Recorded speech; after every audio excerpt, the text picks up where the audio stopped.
Hello, welcome to Topic Tuesday. Thank you for joining us. Today we have a very special guest. I'm honored to introduce Dr. Gladys Moreno-Fuentes. And before we get started, I would like to share a brief description about this. So, Gladys Moreno-Fuentes is a licensed clinical social worker who has been providing mental health clinical services since 1994. She is licensed as a clinical social worker in Connecticut and in Puerto Rico. Ms. Moreno-Fuentes is certified as a trauma practitioner with the EMDR modality and is also certified as a life coach. Her social work training includes both clinical practice and community organization. In her 27 years of professional experience, Ms. Moreno has worked in different capacities in a range of settings that encompass community-based mental health agencies, foster care services, school systems, and colleges and universities. She has been working as a counseling faculty at CCSU since 1995. First as an adjunct counselor, in 2011 she became a full-time counselor. Thank you for joining us. My pleasure. Thank you for inviting me. It feels intimate, even though the recording, so I'm very happy to share my life experience with all of you. I hope that my experience will inspire you. I know there will be some anecdotes, yeah, anecdotes that are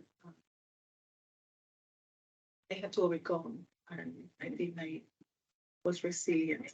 So I hope that it's so ways inspire you to follow through your dreams and goals in life. Okay. I was born in Puerto Rico a time ago, in San Juan, Puerto Rico, in a working class community in San Juan. I am the fourth of five kids, and on my siblings, I had a brother. The third brother was disabled mentally and physically.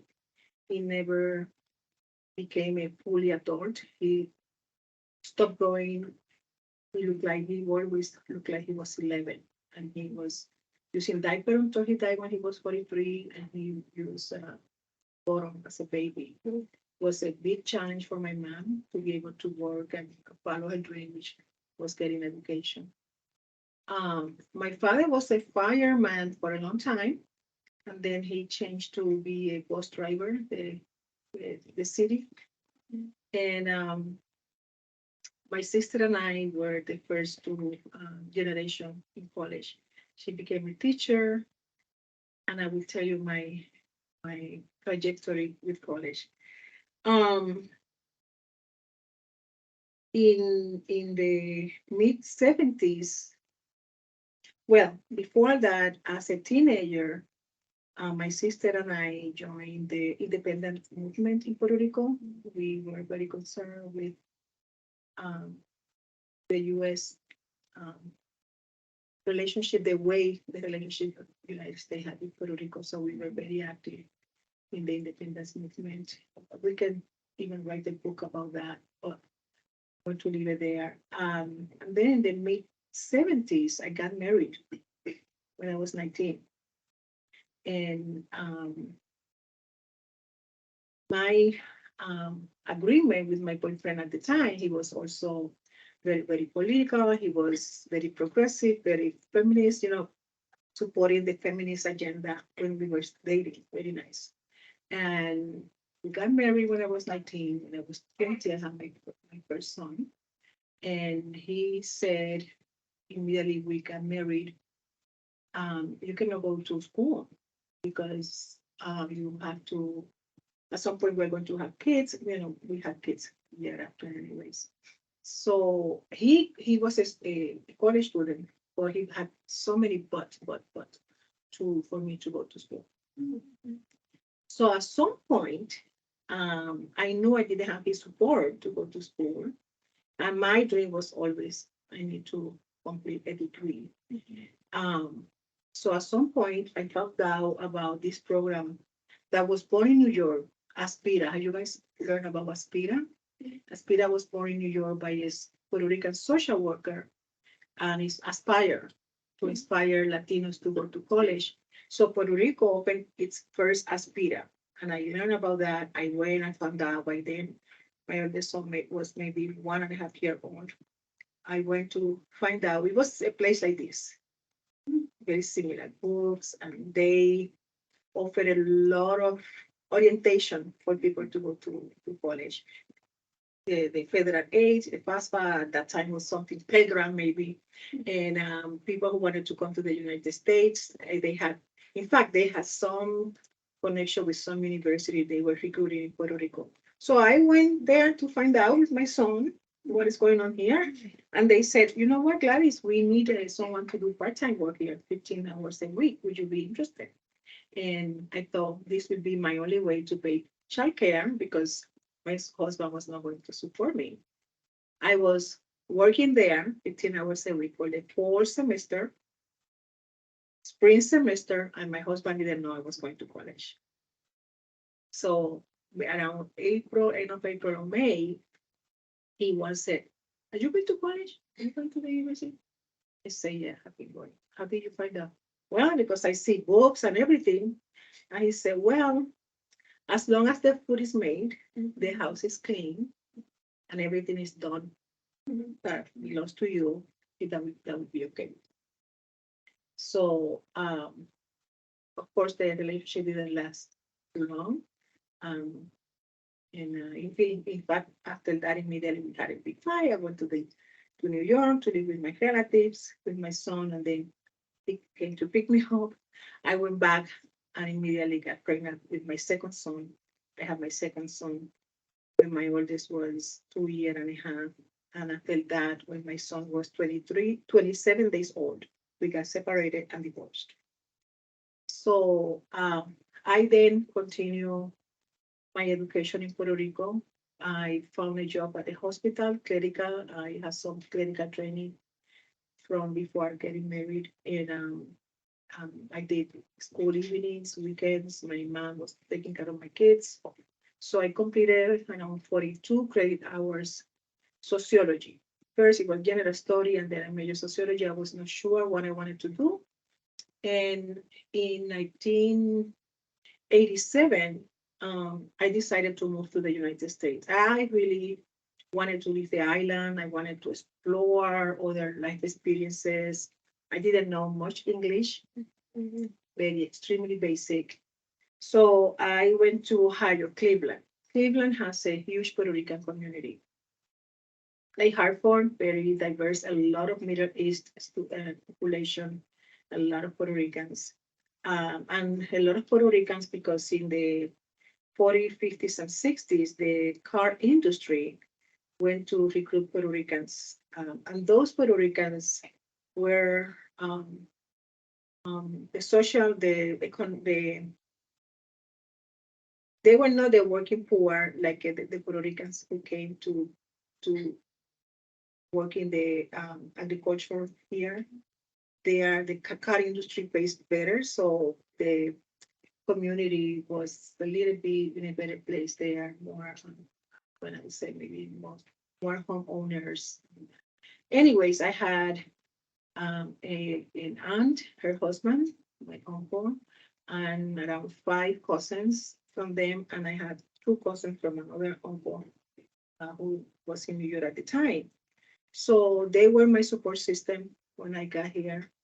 Let me see if I can find my outline here. Oh, when I left Puerto Rico, I was very close to my mom.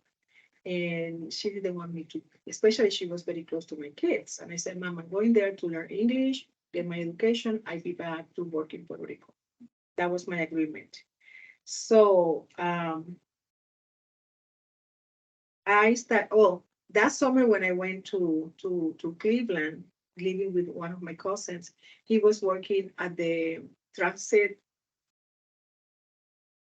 agency that oversee the whole public transportation. And right when I got there, I went to the community college to register for the English as second language, and I didn't pass the test. My English was so bad that I couldn't even get to the English as second language basic courses. That was very international students. What happened that my cousin, the one who I was living with and was working in that company, talked to me about this program the company had for minority college students. They were able to come every summer to learn. And I was a college student in Puerto Rico. I was 31, so I was pretty young. So I was there from the end of May until August. That experience with two Latinas who were born in Cleveland and two African Americans, they were my other, uh, they were also college students in the program. They spoke more English in the setting than me, but I was kind of catching. And at the end of August, I went back to the community college and I was able to pass the test, the English as a second language test, just by being there with them. So with that job, I was able to save enough to have my own apartment. And then I registered at the community college, Cuyahoga Community College. And interesting, the experience of Latinos in this country. I rented an apartment in a very, very inexpensive apartment. At the time, it was $175 a month, and in the poor neighborhood. And it was summer when I moved there. I didn't have hot water. My cousins who were living there for a long time, they told me, "Oh, Gladys, landlords do that here. They turn off the hot water so they don't have to pay more electricity. Poor people have poor water." Like it was a normal thing to have it, you know. So happened that in the company that I was doing my internship, um, I was introduced to this Puerto Rican lawyer who was the lawyer of the company. And for some reason, my cousin was her friend and introduced me. And I don't know how it came in the conversation that I didn't have hot water. I don't know if he shared that, how, but I thought it was the norm. I thought that was what happened here. This woman was furious. She said, "What? Wait a minute." She called someone and said, "I have here someone who came from Puerto Rico recently, two kids. She doesn't have hot water." And it was in 1987. And she said, "When you finish here today, go to legal services in Cleveland," because it was downtown Cleveland. It was, and the Puerto Rican community was more in the West End. So she said, "Legal services in the West End, meet with this lawyer," forgot his name. "He will be waiting for you." So I met the lawyer, said, "Do you have your landlord's number?" And "Yeah, I have it." He left a message. "This is lawyer, so attorney, so. If Miss Moreno doesn't have water by tomorrow morning, you have to face legality over." Next day, I had one. So interesting, yeah. And what was interesting for me, how my family living there for 20 something years, they thought it was okay. So eventually I was recruited by the lawyer in the company, the woman who helped me first, to uh, participate in a campaign for the first judge, Latino in Cleveland. It was the same lawyer who helped me, the one who phoned. So he was running for to become the first elected judge. Of course, I was part of the campaign. I met a lot of leaders in the community. I became very active with promoting voting for Latinos in the Puerto Rican parade. I volunteered to register people to vote because it was a very active Latino group. My cousins, who were very church Pentecostal people mainly, they were, "Oh my God, well, how did you get, how are you meeting all these people?" But in Puerto Rico, I was doing the same with the activism, So anyways, an interesting detail, when I was in Puerto Rico that I was planning to move to the United States, for some reason that I don't know, I always, at the time it was in fashion with metaphysics, that you think about what you want to accomplish, and I was practicing that. But a thought that I had a lot that I didn't force to have was I saw myself living in a university setting with my kids. I didn't know that that type of setting existed. I didn't know that it was possible, but I had that. It was like a dream being awake.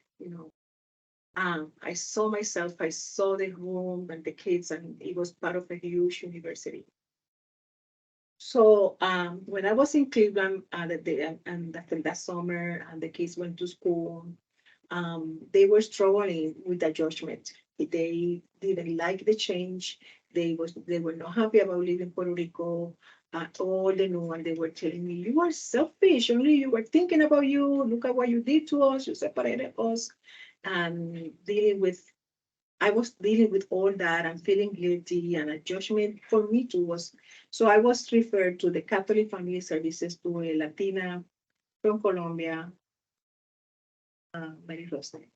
I believe a bit emotional because I owe this lady everything that I have to do in this country. Anyways, I talked to her in the case. I was referred to her. She was a social worker, and we connected very well. And I explained my kids are unhappy with her, and she adopted me. I went to welfare. When I said I went to disclose stuff that I haven't shared much. The academy is very brutal. Sometimes you bury those experiences. So I was collecting welfare, going to school to learn English, my kids in school, and this woman became my angel. She brought me food from the pantry, and I didn't know I was going to get this way. And one day, I said, Mary, I had this dream in my house, but I completed like a 2 or 3 semester English as second language. It was supposed to be 4 semesters, but by the second semester I started getting regular classes. I was getting impatient with my process. But I said, Mary, I used to have in Puerto Rico this dream that I saw myself living in a university campus with my kids. And she said, you know what, Gladys? Oh, and I wanted already transferred to a 4-year university because I was desperate. I had 42 credits. I felt I had already, by the third semester, I felt I had the English that I could manage regular classes in any other institution. And when I told her about this dream that I had, it was constantly in my mind. She said, Gladys, my husband is a professor at Kent State University, which is an hour from Cleveland. He's a computer uh, professor, and oh my God, everything I'm saying is there. My story's there. Okay. So she said, I can take you over the weekend to Kent. If you like it, maybe you can transfer there. And I went that weekend, Saturday. She picked me up. She drove an hour to Cleveland, picked me up. I saw Kent State, and I was in love with the campus. Have you heard about Kent State, you guys? You know what happened in 1970? 1970? Emilio, what happened? There was a protest and also the national capital. Killed 4 students. That was during the Vietnam War, wasn't it? Yeah. Oh my God, killed 4 students. So it was 1970. I was there in 1990 when they celebrated the first 20 years, and there was a monument developed. It's a huge university. At the time, it had 22,000 students. So to tell you, I will get there. So I fell in love with how beautiful that place was. Oh my God. And then she took me to the apartment for students with families. It was mainly international students. I couldn't believe it. I applied. By next semester, I was already there with my kids, and I work from Cleveland. So I had to go to Cleveland to buy my plantain, my Bustelo coffee, and to the Puerto Rican parade and everything Latino. And I lived on campus. It was an amazing experience for me and for my kids. I was able to walk to the classes from the apartments. It was international. People from all over with kids. My kids were very happy there. The only thing was the university had less than 1% Latino, less than 1%. Oh, wow. So the first semester, every time I saw someone looking like you guys, I said, "Hi, are you Latino?" No, I am Arabic. No, I am this Indian. I am this and that. And it was quite an adjustment again to a different community. My kids too. There was a time my oldest son, by then he was already in ninth grade. Someone said, "Damn Cuban," or another kid said, "Go back to eat burrito beans, from where you come from." Those type of experiences. Um, but it was very positive. So I founded the first Latino organization called Salsa. Um, I recruited students from the Spanish department who were going to be Spanish teachers. They were not Latino, but they were learning Spanish. And by then, I had been recruiting the few Latinos there, here and there, the less 1%. My house was kind of the community center. For Halloween, I cooked. Everyone came for Thanksgiving, for Christmas. Even though the first few years I went to Puerto Rico in the summer and most time in Christmas, I went a lot. I used a lot of students' loans to do that. So my house was the community center for the Latinos and even a Spanish professor who were Latino. I remember a Bolivian one and Mexican one. They came and to my house and we cook and we celebrated in summers. We did things together. So an interesting detail that I want to jump about this organization. It was founded in 1990. I started the university in 1989. A few years ago, 3 or 4 years ago, I went to Florida because one of my cousins moved from Cleveland to Florida and she died. And another cousin, her brother, who still lives in Cleveland, came to the funeral with his daughter who was born after I left Ohio. And he said, "Gladys, meet my daughter. You never met her. She's attending Kent." And then I said, "Oh, you're going to Kent?" And then I said, "Are you part of salsa?" Like a joking. I found the salsa. And she said, "I am the secretary of salsa." It was so touching for me. Now the university has 4 Latino groups. One is similar to Colada, and so it was a great experience. And then I was about to graduate, and I didn't know what I was going to do next. I couldn't stay there. I loved, but it was a very small university town, not many opportunities, and I was kind of lost. I was receiving from Puerto Rico a socialist newspaper that happened half page. UConn, University of Connecticut School of Social Work, has Puerto Rican scholarship. And I said, "What?" I had one of my best friends from Puerto Rico have moved to Hartford. She was a teacher. She was recruited as a bilingual teacher. And I had her here. So I called to the School of Social Work, and the recruited for Latinos was this Puerto Rican woman who was a professor at the university, was living in Hartford. And I said, it was the fall of my last year. I was a senior. I am going to graduate in May. I'm not sure what I'm going to do next. And I see this nice, ad. She said, "Yeah." So, she sent me paperwork, no computer at the time. Um, and she sent me the application form and everything, fill out everything. And by May, I was supposed to start in August. I sent that summer, I sent my kids to Puerto Rico. I worked very hard to save money to get here. And there's a lot of details that maybe I should do a movie. I had a 1977 car, I called the Avion, because it was huge.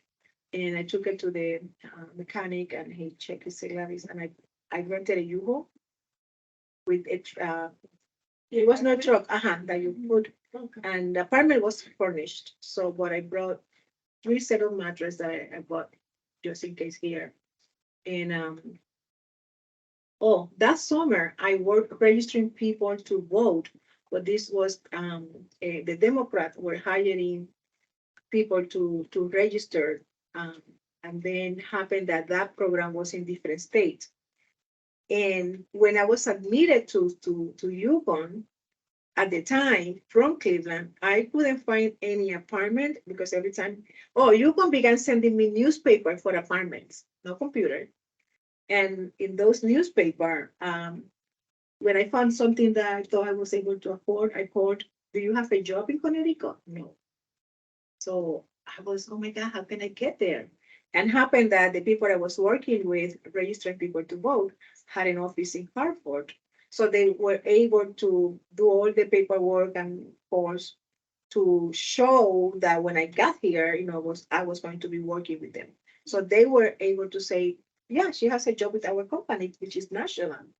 Because of that, I was able to find the first apartment in New Britain, a very low income community in New Britain. And I went to Yukon in August. When I went to Yukon, the kids didn't like the school system. They come from this small university town that most kids were the kids of the professor or the international students. And now they come, as my son said, Mom, the high school, I have to go through a metal detector to go to classes. It's very anxiety provoking. So they were saying, my kids were saying, you know what? Let's go back to Puerto Rico or let's go back to Cleveland. This place, no, this place is too. So I went to Yukon and I said, listen, I'm going back to Puerto Rico or to Cleveland. The kids cannot be here. They are very anxious. So thank you for the scholarship and living. And the financial aid, I was referred to the financial aid, and the lady said, find out how much is private school for your kids. Bring me two estimates and let's see what we can do. I did. The university paid 2 years for my kids' education. They went to small San Francisco next to here. The youngest and the oldest was Mary Immaculate. Another details that I don't disclose much. My oldest son is gay. By then he had disclosed. He didn't have to disclose. It was so obvious since he was a little baby. When I were openly talked. So when he was attending the Immaculate School, very homophobic.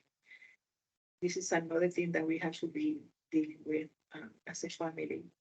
Um, but eventually they graduated 8th grade and high school. I graduated from Yukon, and I was very active in the Latino group at the university. And I found my first job at the Village for Families and Children as a in-home mental health therapist. By then, none of the clinicians clinical didn't want to do therapy at home in Hartford. So they really wanted people with some community organizing background. So I had both. I had clinical and community organizing. And when I was at Yukon School of Social Work, my main goal was not to be a clinician, mental health. I really wanted to be a community organizer. I wanted to be more an activist, activate community for social justice. Um, but this job, the first job combined both. You go to the home, you go to the community, you are going to meet the client, wherever the client is. You can go to Burger King, you can go to the park, it doesn't have to be a home. So it was perfect for me. I stayed there for 5 years and then became director of the Intensive Family Preservation Program. I was supervising 3 social workers. And after that, I went to a foster care system. Um, I stayed in the foster care system for 2 years, and I worked with adoption and mainly Latino kids placed in non-Latino families, which the dynamic were extremely interesting and painful sometimes to watch. Um, and then from there, I really wanted summer off. And I went to Hartford School System, and I loved it. And working with the kids, I loved this student population. And the school has school social workers, but I was the mental health clinician and the school-based clinic with grants, and I had to do billing for service and hosting, and I loved it. And during that time, I became a part-timer here in 1999. what is my connection with Central? In 1996, when I was working in Hartford in one of those places, someone approached me to become member of something at the time was called Latino Advisory Committee to the President.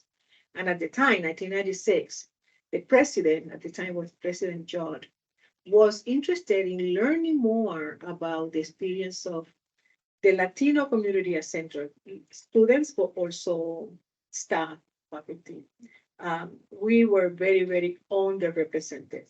Excuse me. I don't remember the percentage, but I remember in around 2007 and 8 and 9, we were 7% Latino and around that number African American or Black. But in 1996, maybe 10 years before, I don't know, who knows, 4% or 5%, which is simply unbelievable with the high percentage of Latino in the school system here and in Hartford. So the committee was formed by different people, educators from other the school system, but also other higher education institutions, everyone Latino. And I was invited as a community mental health representative. And we interview students, we interview faculty, regular administrators to find out what the experience was, because the idea was to advise the president, to have meetings with him and make recommendations. From there, one of the things that came up was that the counseling center, some of the students really said that they would love to see a Latino or Latina there. So I ended up in the part-time position. And in 2002, I was still with the school system and here at night, 2 nights a week, and decided to go back to Puerto Rico. I said, enough of this country. My goal was to go back. I had a house in Hartford, the 2 jobs, and I'm going back. By then, my kids were grown. My oldest was college. We had gone to college late in life. He didn't go right after high school. My youngest was in his 20s. He was with a girlfriend, and I had enough of this country going back. So I rented my house. And from here, I found a job at the University of Puerto Rico, Department of Social Work, teaching social work in a small town southeast, or the town is Humacao. So it has the University of Puerto Rico has a branch, a small branch there. And I didn't have a PhD, so they lost someone suddenly in December. They wanted to hire someone in January and was offered the position during the time they were going to do the search. I stayed there a year and a half, and I worked with kids, the students, seniors, doing internship in rural area in the community. It was great experiences. One of the most meaningful was a senior center. Very poor. It was used to be the city used to be a school with no water or electricity, but it was empty. And the alcalde, the mayor, said, "Oh, you guys can use it." So I met with the seniors, and then the students became involved, and we did very, very good activities with them. So, anyways, from there I went to work at the Centro Médico as a mental health clinician in the male acute unit, heavy duty with psychiatrists. And I bought a house in Puerto Rico, and then at some point I decided to come back. One of my sons really needed my support, and I went back to the same 2 jobs I had before I left Puerto Rico. I was in Puerto Rico for almost 3 years. I went back to the school system, the same position, but in different school. And eventually I was called to come back as a part-time here. So I left the doors open. And eventually I was part-timer again from 2007 to 2011. One of my colleagues retired, and I became what is called full-time tenure track counseling faculty, because we are what is called non-teaching faculty. We are part of the same unit. And here I have been a member of the Latino Advisory Committee from the beginning, even before when I was a part-time, when I was part of that.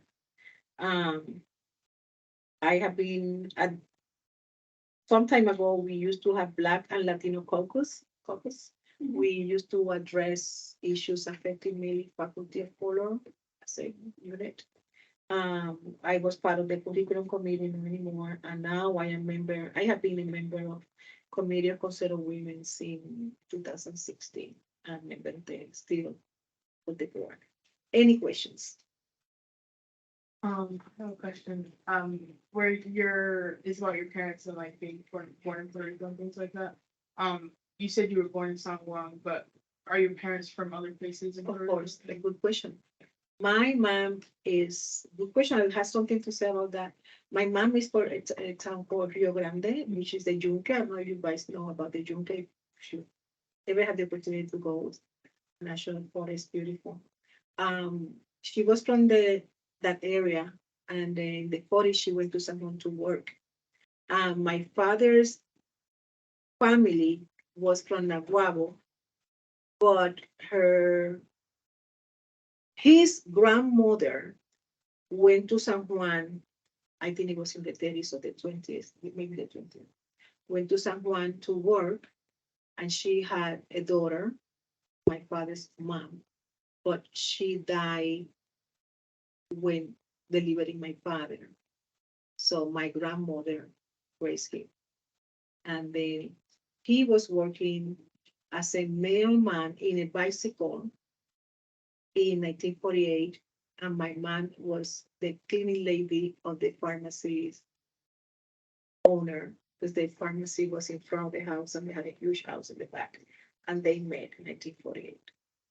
And then the detail that I wanted to share is my mom family stayed in that barrio in Rio Grande. I spent all my summers with my grandma, my grandparents in agriculture, and my grandma used to wash clothes in the river. And I have those memories where the bubbles come in and the ladies talking, and this is one of my most beautiful. It was a very small town. People were very close to each other. Any other questions? Was it? I mean, I'm pretty sure when you were going through your issues with your husband, your ex-husband, you must have felt